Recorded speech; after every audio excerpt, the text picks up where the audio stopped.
Hello everyone. आज हम class 12th का चैप्टर केमिकल काइनेटिक्स डिस्कस करने वाले हैं। इसमें हम डिस्कस करेंगे instantaneous rate of reaction, average rate of reactions and इससे बेस्ड न्यूमेरिकल्स करने वाले हैं। ये हमारी सेकंड वीडियो है। इससे पहले वाली वीडियो में हम रेट ऑफ रिएक्शन क्या होती है, कैसे रेट ऑफ रिएक्शन से हमें क्या क्या चीजें पता चलती हैं, ये सारी चीजें हम डिस्कस कर चुके हैं। अभी आगे स्टार्ट करते हैं।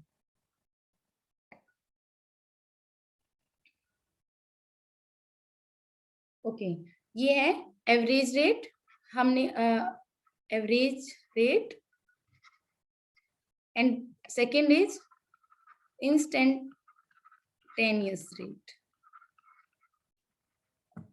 Rate of reaction. ठीक है, एवरेज रेट ऑफ रिएक्शन। अब इस चीज को ध्यान से देखना है। देखो, एवरेज रेट मैंने बताया बेटा, जब आपको किसी बड़े टाइम इंटरवल के लिए निकालना होता है, ठीक है। और इंस्टेंटेनियस क्या होता है, किसी पर्टिकुलर टाइम पे आपको निकालना है।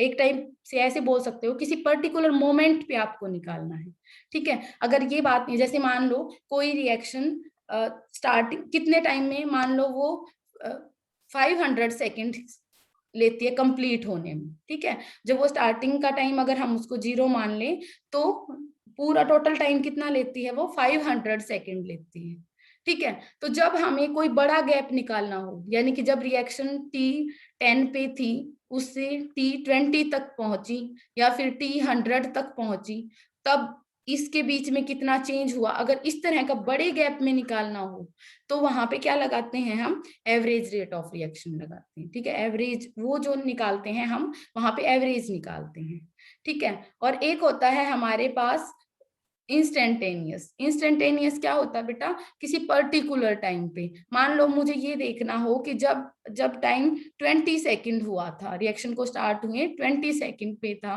तो तब कितनी रिएक्शन हुई थी, तो किसी पर्टिकुलर टाइम पे निकालना, ठीक है। वो होता है इंस्टेंटेनियस रेट ऑफ रिएक्शन, ठीक है। इस चीज को थोड़ा ऐसा भी बोला जा सकता है कि बहुत छोटे गैप के लिए निकालना, मान लो 20 से 2 सेकेंड तक जब रिएक्शन प्रोसीड की थी, तब कितना चेंजमेंट हुआ। तो ये छोटे से, बहुत छोटे से टाइम इंटरवल के लिए निकालना। देखो, ऐसा नहीं मानना है आपको कि बिल्कुल एक ही सेकंड के लिए निकाल सकते हैं। ये क्या होता है, बहुत छोटे टाइम इंटरवल के लिए जब निकालना होता है। ये कब होता है, एवरेज कब निकलती है, जब आप बहुत बड़े टाइम इंटरवल के लिए निकालते हो, ठीक है। इंस्टेंटेनियस इतना थोड़ा सा गैप कि वो ऐसा ही लग रहा है कि जैसे एक ही पर्टिकुलर टाइम के लिए पूछ रहा है, ठीक है। तो हम क्या करते हैं, हमने पढ़ा है कि जब भी कोई रेट ऑफ रिएक्शन की बात करते हैं, हम रेट ऑफ रिएक्शन की बात करेंगे बेटा, तो हम क्या करेंगे, यहाँ पे change in the concentration of reactant या फिर प्रोडक्ट। अगर हम रिएक्टेंट की फॉर्म में लिखेंगे तो लिखेंगे डिक्रीज इन द कंसंट्रेशन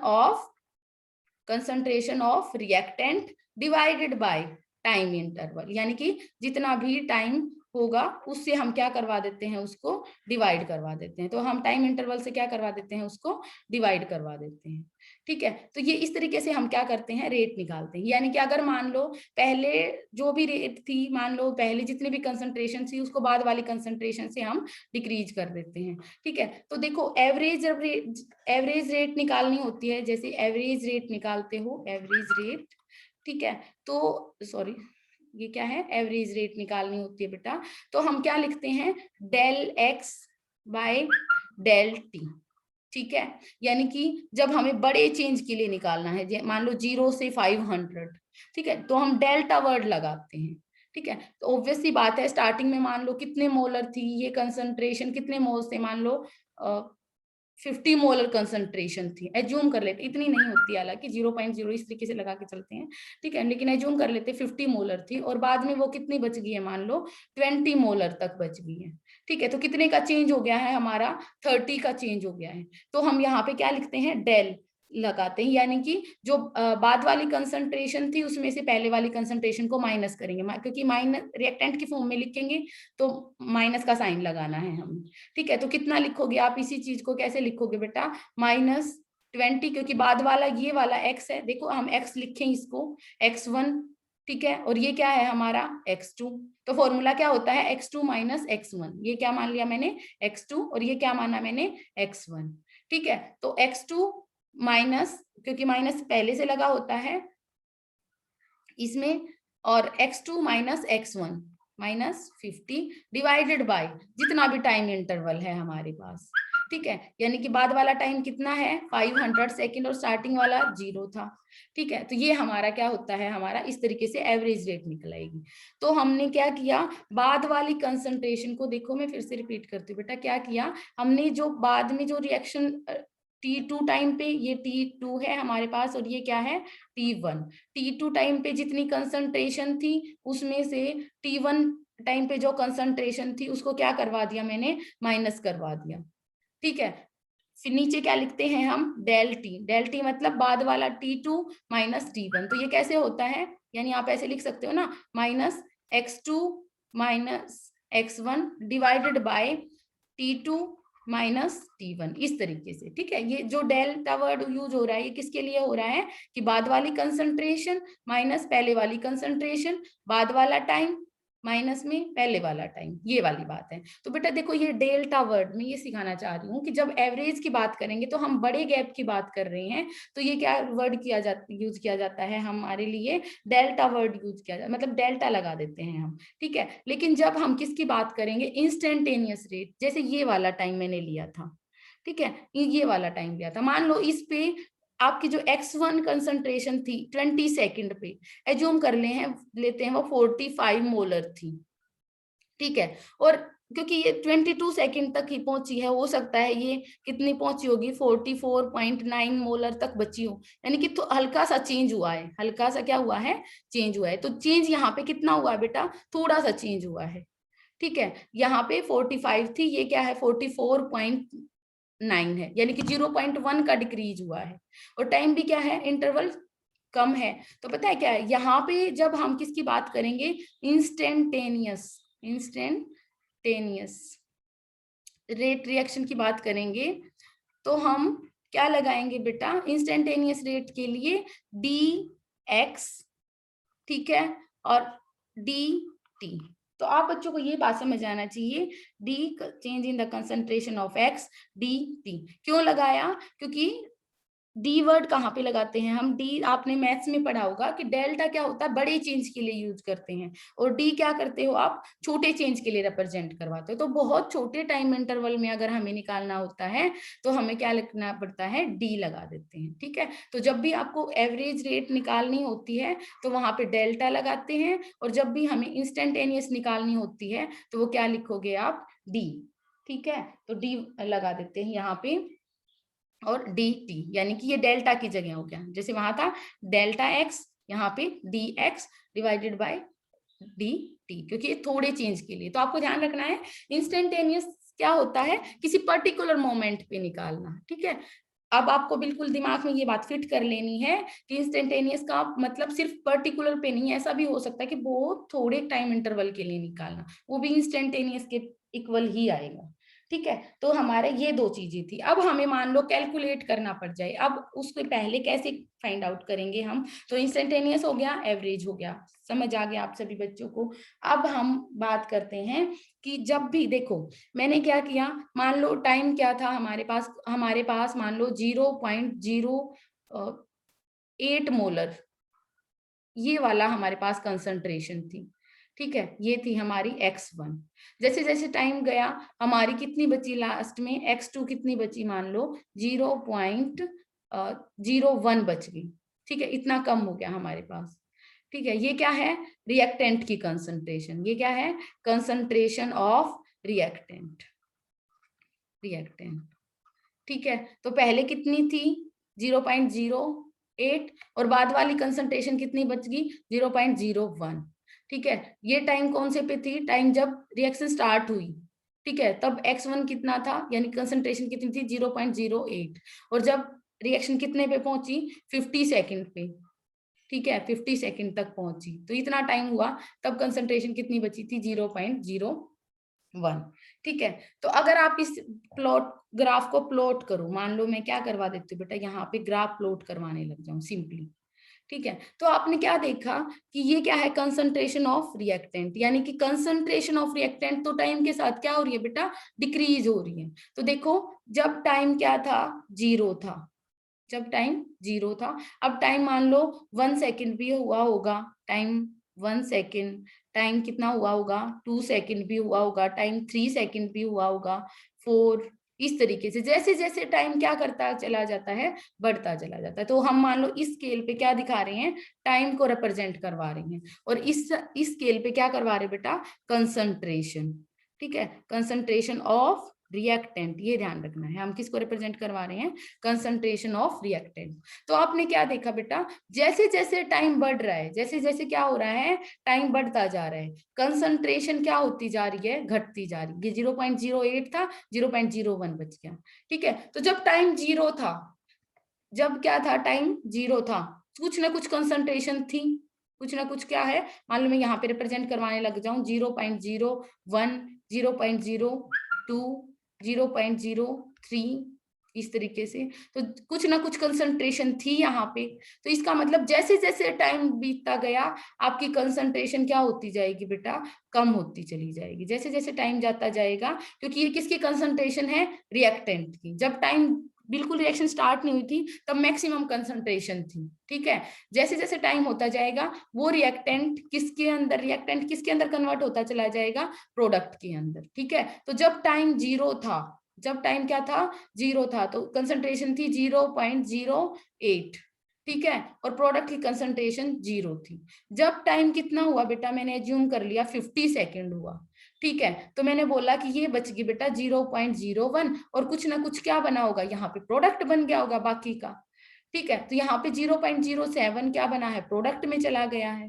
ठीक है, इतनी कंसंट्रेशन यहाँ पे चली गई है। तो इसका मतलब प्रोडक्ट क्या होता जा रहा है, टाइम के साथ जैसे जैसे टाइम 0 से टाइम 50 तक जाएगा, रिएक्टेंट की कंसंट्रेशन घटती जा रही है बेटा। देखो 0.08 से 0.01 तक आ गया, तो आपकी रिएक्टेंट की कंसंट्रेशन टाइम के साथ जैसे जैसे टाइम इंक्रीज हो रहा है, रिएक्टेंट की कंसंट्रेशन डिक्रीज हो रही है। ठीक है, अब मैं मान लो आपको दो चीजें सिखाना चाहती हूँ। अब मान लो प्रोडक्ट के लिए डायग्राम बनाना पड़ जाए, मुझे ग्राफ बनाना पड़ जाए।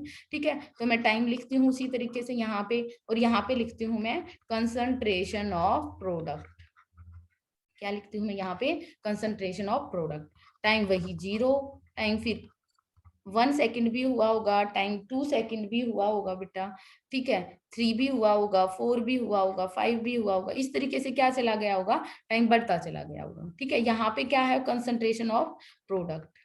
ठीक है, तो आप मान लीजिए यहाँ पे 0.01, 0.02, 0.03, इस तरीके से है। तो जब टाइम 0 था, आप सोच के देखो, देखो जब टाइम 0 था, टाइम 0 था, तो प्रोडक्ट की कंसंट्रेशन कितनी थी, 0 थी। देखो जब टाइम 0 था, प्रोडक्ट कुछ भी नहीं बना था, प्रोडक्ट तो था ही नहीं हमारे पास। तो इसका मतलब ये वाला ग्राफ यहाँ से स्टार्ट होगा। ठीक है, फिर थोड़ा सा चेंज हुआ होगा, जैसे जैसे टाइम बढ़ता गया होगा, आपका क्या बढ़ता जाएगा, प्रोडक्ट की कंसंट्रेशन बढ़ती जाएगी। और जब रिएक्शन कंप्लीट हो जाएगी, तो मान लो इस पे कंप्लीट होगी, तो 0.07 पे जाके वो क्या हो जाएगा, कांस्टेंट हो जाएगा। तो देखो इस तरह का ग्राफ।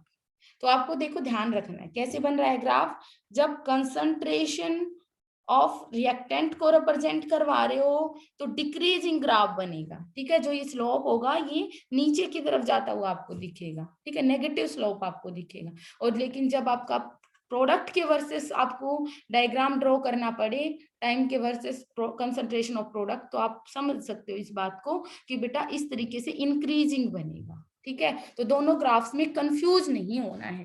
कई बार वो इस तरह से कंफ्यूज करने की कोशिश करते हैं दिखा के।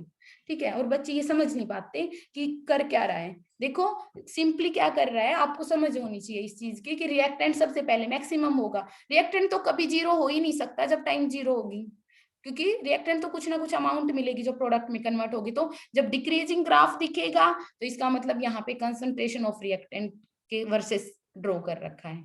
ठीक है, और ये वाला जब इंक्रीजिंग ग्राफ दिखेगा ना, आपको ध्यान रखना, जब भी इंक्रीजिंग ग्राफ दिखेगा इसका मतलब वो कंसंट्रेशन ऑफ प्रोडक्ट के वर्सेस ड्रॉ कर रखा है, यानी कि प्रोडक्ट की फॉर्म में आपको रिप्रेजेंट करवा के दिखा रखा है। ठीक है, तो ये दो चीजें आपको पक्के से ध्यान रखनी है, इसीलिए मैं बार बार मेंशन कर रही हूँ कि डायग्राम का थोड़ा सा रोल है इस चैप्टर में।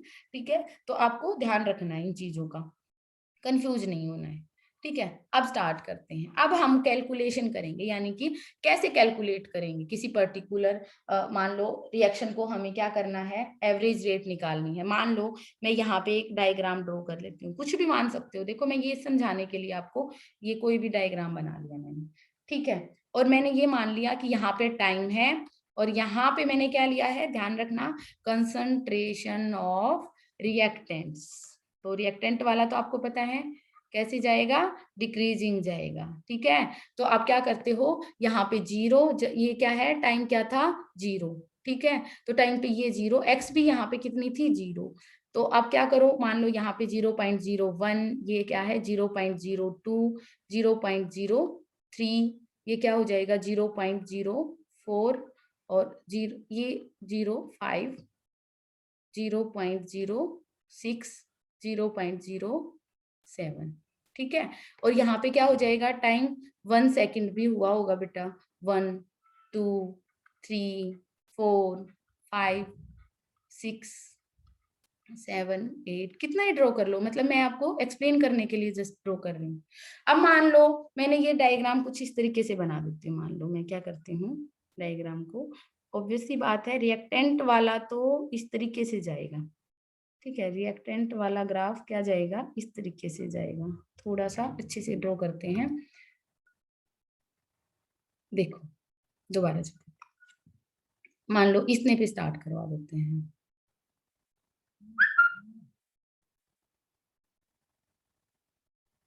ये करते हैं, ठीक है। अब मुझे मान लो कितने टाइम इंटरवल के बीच में निकालना है, मुझे निकालना है कि जब रिएक्शन T3 सेकेंड से, ठीक है, T9 सेकेंड तक पहुंची, आप ऐसे मान लो मैंने कुछ भी उठा लिया, यानी कि टाइम जब 3 सेकेंड था और टाइम कितना था, 9 सेकेंड था, उसके बीच में, इस टाइम इंटरवल के बीच में आप ये बताइए इसकी एवरेज रेट क्या थी। आपको क्या पूछना है, एवरेज रेट। तो एवरेज क्या करते हैं आप, पर्टिकुलर टाइम इंटरवल के बीच में निकालते हो, ठीक है। तो 3 से किसके बीच में निकालना है, मुझे 9 के बीच में निकालना है। तो एवरेज रेट कैसे निकालते हो, पहले तो फॉर्मूला लिख लेते हैं कंसंट्रेशन की फॉर्म में। तो हम लिखेंगे x2 minus x1 divided by, क्या लिखेंगे हम, T2 माइनस T1, ठीक है भाई, लिखते हैं सारी चीजें, माइनस। कैसे करोगे, देखो आपको क्या कर लेना है, सिंपली जिस भी टाइम पे पूछा है और जिस भी टाइम, दोनों टाइम इंटरवल्स के कोरस्पॉन्डिंग एक लाइन ड्रॉ करनी है, ये देखना है उसके कोरस्पॉन्डिंग कंसंट्रेशन कितनी है। देखो जैसे इस लाइन को क्या करो, इसके कोरस्पॉन्डिंग ये वाला, ठीक है, ये वाली कंसंट्रेशन है, एज्यूम कर लेते हैं ये जस्ट इसके ऊपर है, यानी कि 0.04 है, ठीक है। अब इस वाले पे आ जाओ, 9 के कोरस्पॉन्डिंग देख लेते हैं हम इसके। देखो अब क्या करना है, सीधा एक लाइन ड्रॉ करो और उसके कोरस्पॉन्डिंग आप कंसंट्रेशन को चेक कर लो, ठीक है। ये मैंने थोड़ा सा, ये नहीं जाएगी बल्कि ये जाएगी, मतलब कि इस तरीके से, मतलब ये मान लेते हैं कि 0.25 इस तरीके से होगी शायद, 0.02 है ना ये, ठीक है। तो इससे थोड़ी सी ज्यादा, मतलब 0.3 से क्या हो जाएगी, वो थोड़ी सी कम हो जाएगी, इस तरीके से मान सकते हैं हम, ठीक है। तो अब हम क्या करते हैं, इसमें से देखो जो कंसंट्रेशन यहाँ पे है, एज्यूम कर लेते बेटा ये 2 पे है, 2 यहाँ पे है, ताकि कोई, एज्यूम कर लेते हैं यहाँ पे 0.02 है, ठीक है, ताकि अच्छे से ये ड्रॉ हो जाए, तो कुछ ना कुछ वैल्यू आएगी। देखो अब क्या करते हैं हम, तो अब टाइम T2 के कोरस्पॉन्डिंग कितनी थी, 0.02 लिख दो फटाफट से, तो 0.02 जो उसके कोरस्पॉन्डिंग वैल्यू हो, ठीक है। और टाइम T1 के कोरस्पॉन्डिंग कितनी थी, ठीक है,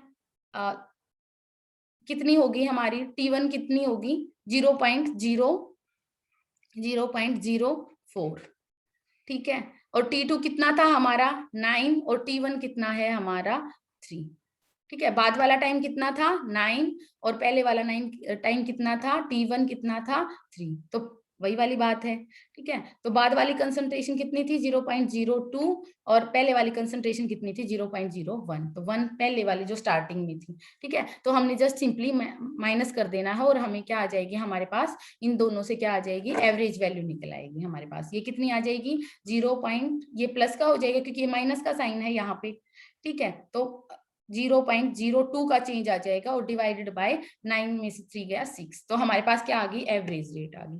तो सिंपली आपके पास क्या निकालनी है, आप इस तरीके से एवरेज रेट निकाल सकते हो, सिंपल।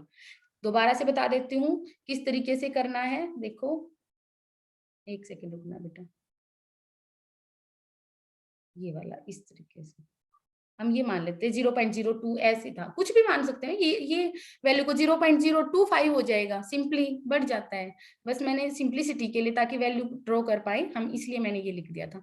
ठीक है, तो आप क्या कर सकते हो, क्या करना है, किसी भी टाइम इंटरवल के, मान लो अब आपको 4 और 10 के बीच में दे दे, तो T10 माइनस 4, और 4 के कोरस्पॉन्डिंग कितनी वैल्यू है उसको, और 10 के कोरस्पॉन्डिंग कितनी वैल्यू है उसको आपस में माइनस कर दो, आपके पास क्या आ जाएगी, एवरेज रेट आ जाएगी। ठीक है, तो एवरेज रेट जस्ट सिंपल इस तरीके से निकालनी है, आपको कुछ नहीं करना है, आपको डायग्राम में देखना है, आपको सारा यहां से मिल जाएंगी वैल्यूज।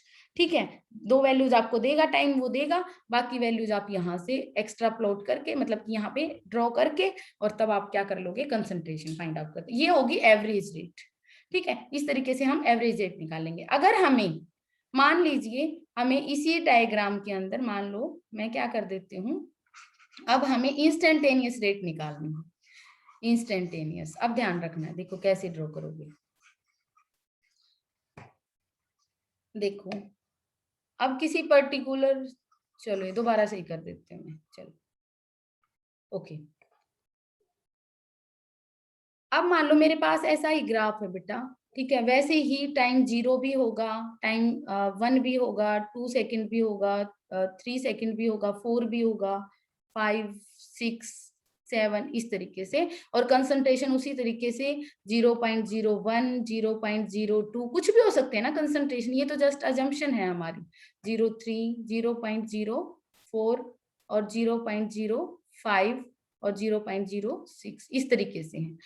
और मैं यहाँ पे किसकी कंसंट्रेशन ले रही हूँ, कंसंट्रेशन ऑफ रिएक्टेंट्स, ये मेरे पास है कंसंट्रेशन ऑफ रिएक्टेंट्स। ठीक है, अब देखो ये क्या है हमारे पास, टाइम, सिंपल है बेटा, बिल्कुल आसान है ये वाला भी। देखो आपका क्या हो जाएगा, जैसे जैसे टाइम क्या होता जाएगा, इंक्रीज होता जाएगा, आपकी कंसंट्रेशन क्या होती जाएगी, टाइम जैसे बढ़ेगा कंसंट्रेशन क्या होती चली जाएगी, डिक्रीज होती चली जाएगी, इस तरीके से। ठीक है, आपको क्या करना है, मान लीजिए थोड़ा सा और अच्छे से करते हैं, देखो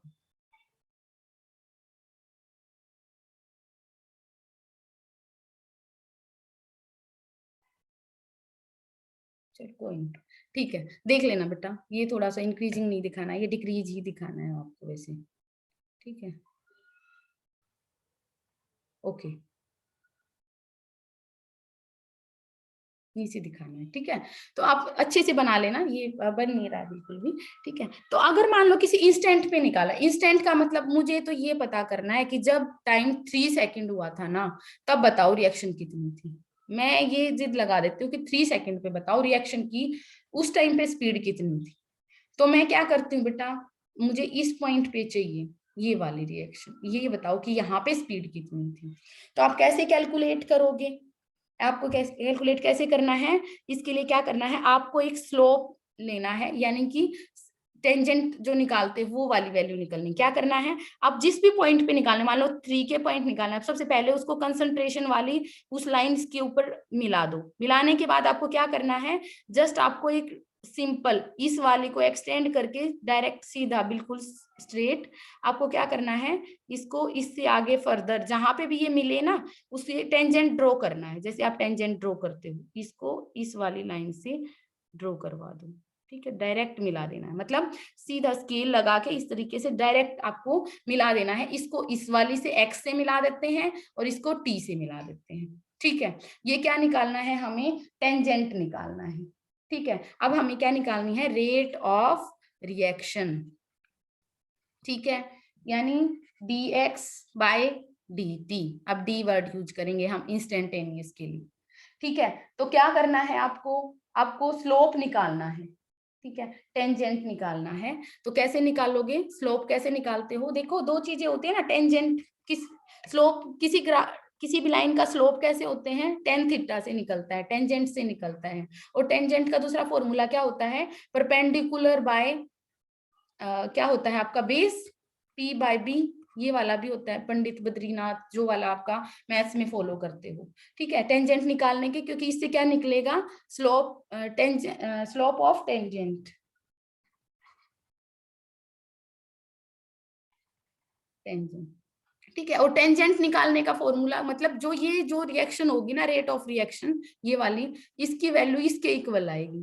तो ये स्लोप कैसे निकालते हो बेटा, आप इस तरीके से निकालते हो। देखो इसका मतलब जो ये वाला जो चेंज है ना, ये वाला जो चेंज है, ठीक है, उस वाले को, यानी कि परपेंडिकुलर तो ये है, अब इसका इस वाले पॉइंट का इस तरीके से ड्रॉ किया, तो इस वाले को इस वाले से क्या कर देते हो, टेंजेंट निकालने के लिए आप डिवाइड कर देते हो। ठीक है, टेंजेंट कैसे निकालते हो, डेल एक्स, ये तुम्हारा मैथ्स में वाई बोलते हैं, ये वाला वाई एक्सिस होता है और ये एक्स एक्सिस होता है। तो मैथ्स के हिसाब से बताती हूँ, del y by del x ऐसे होता है टेंजेंट। ठीक है, मैथ्स में ऐसे होता है। इसको क्या बोलते हैं, मैथ्स में इस एक्सिस को वाई बोलते हैं और इसको क्या बोलते हैं, एक्स एक्सिस बोलते हैं। तो ये वाला जो चेंज और यहाँ पे जो चेंज हुआ है उससे डिवाइड कर देते हैं मैथ्स के हिसाब से। ठीक है, हम मैथ्स केमिस्ट्री के हिसाब से बात करेंगे, हम सिंपली क्या लिख देंगे इसी चीज को, यानी कि जो ये ग्राफ हुआ है ये, तो इसका मतलब क्या निकलेंगे, del x by del t, यानी कि ये वाला जो चेंज, इसको डिवाइड करवा देते हैं हम इस वाले चेंज से। ठीक है, तो ये कितना चेंज है, 0 से 0.4, या फिर ऐसे लिख दो बेटा 0.04 माइनस 0। ठीक है, यानी कि 0.04 माइनस 0 ऐसे लिखो, या फिर आपको डायरेक्ट दिख रहा है ना, ये 0 से ही स्टार्ट हुआ था, 0.07 माइनस 0। ठीक है, सिंपल सी बात है, यानी कि 0.04 डिवाइडेड बाय 0.07, ये वाली वैल्यू हो जाएगी। इसकी जो वैल्यू आएगी वो हो जाएगी आपका रेट ऑफ रिएक्शन, यानी कि आप बोलोगे कि जब टाइम 3 सेकंड हुआ था तब रेट इतनी थी। अब नेक्स्ट क्वेश्चन आपके दिमाग में आना चाहिए कि अगर मान लो टाइम 2 सेकंड हुआ तो तब कैसे निकाल लेंगे। सिंपल है बेटा, जब टाइम 2 के लिए निकालना हो तो आप इसको 2 से मैच करवा दो और 2 के कोरस्पॉन्डिंग आप उसी तरीके से ये वाली लाइन खींच दो। ठीक है, जैसे मैं कल बच्चों को पढ़ा रही थी तो उनका पहला कंसर्न यही था कि अच्छा 3 का तो निकाल दिया, अब 2 का कैसे निकाल लेंगे या फिर 5 का कैसे निकालोगे। किसी का भी निकाल सकते हो बेटा, किसी का भी निकाल सकते हो आप। यहाँ पे मान लो 2 का निकालना होगा आपको, तो क्या कर दो, 2 के लिए आप क्या कर दो, इस वाले को यहाँ से क्या करवा दो, ड्रॉ करवा दो। ये डायरेक्ट ऐसा थोड़ी ना है कि वो इसी 4 पे और 7 पे ही मिलेगा, इस पे तो स्लोप अलग तरीके से मैच होगा। ठीक है, डायरेक्ट सीधा अगर आप इसको एक्सटेंड करोगे, ठीक है, तो क्या अलग तरीके से मैच होगा। ये तो देखो हम हाथ से ड्रॉ कर रहे हैं, पर्टिकुलर आपको प्रीसाइज वैल्यूज दी जाएंगी ना तो अलग तरीके से मैच होगा। तो आपको क्या करना है, उस टाइम पे जो ये वाली वैल्यू आएगी उसको जो नई वाली ये वाली वैल्यू होगी उससे डिवाइड करवा देना। सिंपली इस तरीके से आपको क्या करना है, इंस्टेंटेनियस रेट ऑफ रिएक्शन निकालनी है। ठीक है, तो मैंने आपको सिखाया कि इंस्टेंटेनियस रेट ऑफ रिएक्शन कैसे आपको फाइंड आउट करनी है, तो आपको बिल्कुल भी कंफ्यूज नहीं होना है। ठीक है, सम अब करवा देती हूँ। मान लो आपको एक डायग्राम इस तरीके से दे दिया जाए बेटा, और अगर आपसे एवरेज पूछ लेता है इस टाइम से इस टाइम के बीच में, ठीक है, तो आपको सिंपली क्या करना है, अगर इस टाइम से किसी भी 2 टाइम्स के बीच में, ये कुछ भी टाइम हो सकते हैं, अगर एवरेज पूछता है तो इसको मिलाओ, इसको मिलाओ, इस वाले को और इस वाले को, तो यहाँ से 2 कंसंट्रेशंस जो मिलेंगे उनको माइनस कर दो, और यहाँ से जो टाइम का चेंजमेंट है उनको उससे जो चेंज है उससे डिवाइड करवा दो। ये हमने किया था। अगर आपसे इसी डायग्राम के अंदर वो आपसे इंस्टेंटेनियस पूछ लेता है, इसी डायग्राम के अंदर किसी पर्टिकुलर टाइम पे पूछ लेता है, मान लो इस टाइम पे पूछ लेता है, तो आपको सिंपली क्या करना है, आपको सिंपली इसको इससे मिलाना है और उसके कोरस्पॉन्डिंग आपको डायरेक्ट एक टेंजेंट खींचना है।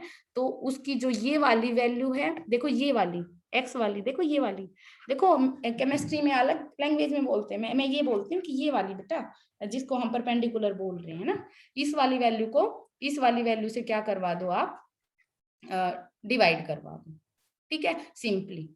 तो हम देखो केमिस्ट्री में हम इसको एक कंसंट्रेशन को एक्स की फॉर्म में लिख रहे हैं, तो कंफ्यूज नहीं होना है। जैसे कल बच्चे हो रहे थे कि वो डेल वाई, वाई वो मैथ्स की लैंग्वेज में यूज करते हैं। सिंपली क्या करना है आपको, ये वाला जो चेंजमेंट आएगा उसको ये वाला जो चेंजमेंट है उससे क्या करवा देना है, डिवाइड करवा देना। इस पे क्वेश्चन आने के चांसेस कम होते हैं, लेकिन फिर भी आपको नॉलेज होनी चाहिए इन चीजों की कि कैसे निकालना है और क्या फर्क है दोनों में। ठीक है, तो हमने ये वाली चीज डिस्कस की कि दोनों में फर्क क्या है। सिंपली फर्क इतना ही है कि हम इंस्टेंटेनियस होती है, क्योंकि हम इंस्टेंटेनियस और एवरेज कैसे निकालते हैं, एवरेज होता है पूरी कितनी रिएक्शन थी उसमें थ्रू आउट कॉन्स्टेंट मान लिया एवरेज के टाइम पे, तो ठीक है। और जब इंस्टेंटेनियस होता है तब किसी पर्टिकुलर टाइम में, क्योंकि हमें पता है, देखो रेट ऑफ रिएक्शन किसके ऊपर डिपेंड करती है, कंसंट्रेशन ऑफ रिएक्टेंट के ऊपर डिपेंड करती है बेटा। तो हमें इस बात का पता है कि जैसे जैसे टाइम बढ़ेगा कंसंट्रेशन तो कम हो जाएगी। ठीक है, जब टाइम 0 था तब ज्यादा सारी प्रोडक्ट की कंसंट्रेशन रिएक्टेंट की कंसंट्रेशन ज्यादा थी, इसका मतलब उस टाइम पे रिएक्टेंट की रिएक्शन की रेट क्या थी, ज्यादा मिलेगी। और जैसे जैसे आपकी कंसंट्रेशन कम होती जाएगी ना रिएक्टेंट्स की, वैसे वैसे रेट भी कम होती जाती है। मैं याद कैसे करवाती हूँ, जैसे आप ये मान लो कि जैसे सुबह मॉर्निंग में हम ज्यादा एनर्जी से काम कर रहे हैं, हमारी रेट ज्यादा है काम करने की, और जैसे जैसे हम इवनिंग तक आते हैं वैसे वैसे हमारी रेट मतलब काम करने की कम हो जाती है। उसी तरीके से जस्ट रिलेट कर लेना, याद कर लेना कि स्टार्टिंग में कभी भी देख लेना आप, जब भी देखोगे रिएक्शंस के डिफरेंट डिफरेंट टाइम इंटरवल पे निकाल के देखोगे तो आपको क्या मिलेंगी, जो स्टार्टिंग में जो जब टाइम शुरू हुई थी तब रिएक्शन की रेट ज्यादा मिलेगी, और जैसे जैसे टाइम बीतता जाएगा रिएक्शन क्या होती जाएगी, रेट क्या होती चली जाती है, कम होती चली जाती है। तो आपको इन चीजों का क्या करना है, ध्यान रखना है सारी चीजों का। ठीक है, तो अब हम नेक्स्ट हम अगली क्लास में डिस्कस करेंगे। ठीक है, आज की क्लास में हम सिर्फ इतना ही करेंगे बेटा। ठीक है, क्योंकि अगर नया टॉपिक हम स्टार्ट करवाएंगे तो छूट जाएगा। Okay, just a second.